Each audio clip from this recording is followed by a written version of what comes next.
Hello students, today we are going to learn a very interesting lesson, diversity in living things and their classification.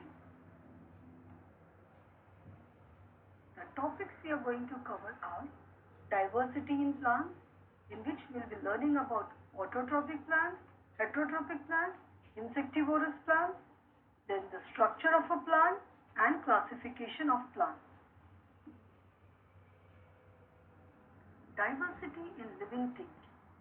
What do we mean by diversity? Diversity means a variety in different living things. The geographical conditions in different regions on the earth vary. The living things inhabiting these regions try to adjust to those conditions in an attempt to survive.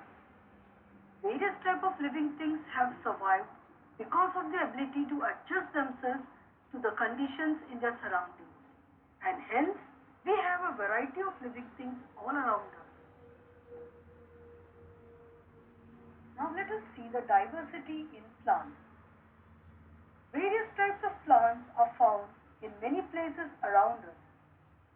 Some plants like grass are short, while others are tall and huge like the banyan tree.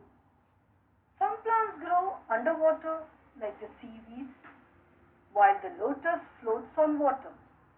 We find that some plants even grow in deserts, for example cactus. We find that there is a lot of variety in the same type of plant.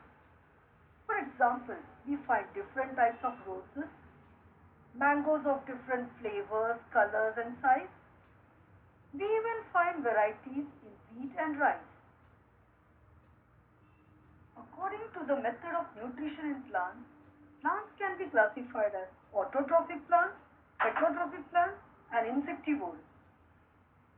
Now let us see what are autotrophic plants. Most of the plants prepare their own food by the process of photosynthesis with the help of sunlight and chlorophyll. Such plants are called autotrophic plants. Plants like pomegranate, hibiscus, periwinkle, etc.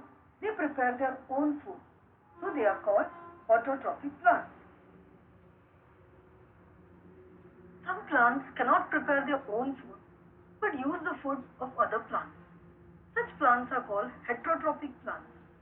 For example, fungus, it grows on dead and decaying organic matter. Loranthus grows on the woody branches.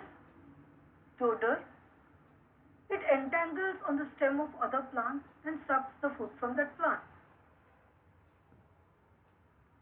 Plants that consume insects are called insectivorous plants. For example, the pitcher plant. The shape of the pitcher plant is like a jar with a lid. When the insect goes inside the plant, it covers the lid, and due to the digestive enzymes inside the plant, it can easily digest the insect. The other example is Drosera.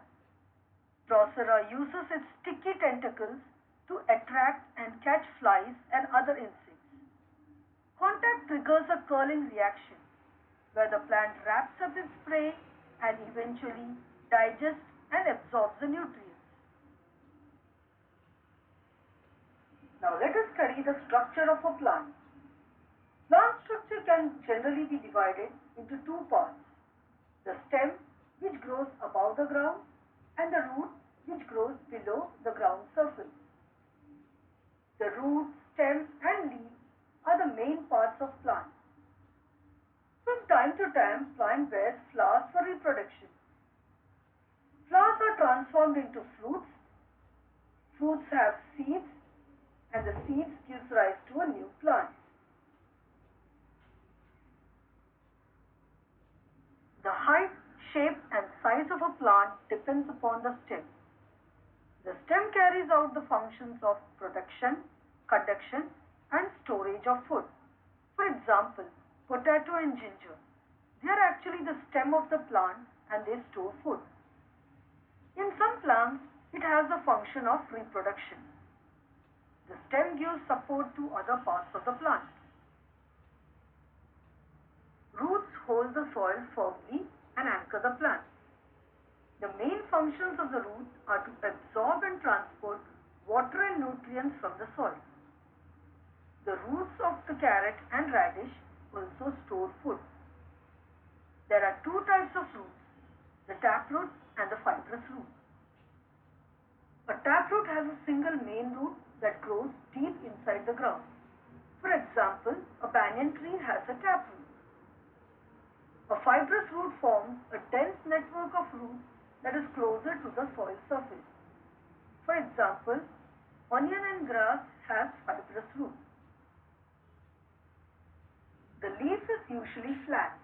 It plays an important role in the production of food by photosynthesis. Leaves are mainly of two types, simple leaf and compound leaf. A simple leaf is a single leaf with undivided leaflets that are directly attached to the stem. For example, a mango leaf. The blade of compound leaf is divided into several leaflets. For example, the leaves of rose plant. The flower is the most attractive part of a plant. It is connected to the stem by a stalk, which may be long or short. A flower has a typical color and shape. The flower is an important means of reproduction. Fruits have different shapes. Fruits contain one or more seeds. For example, a mango has a single seed, whereas papaya, watermelon has many seeds. The pods of beans and peas are actually fruits. Now let us learn the classification of plants. First, let us classify plants according to the size and height of stems. Now, what do you see in this picture?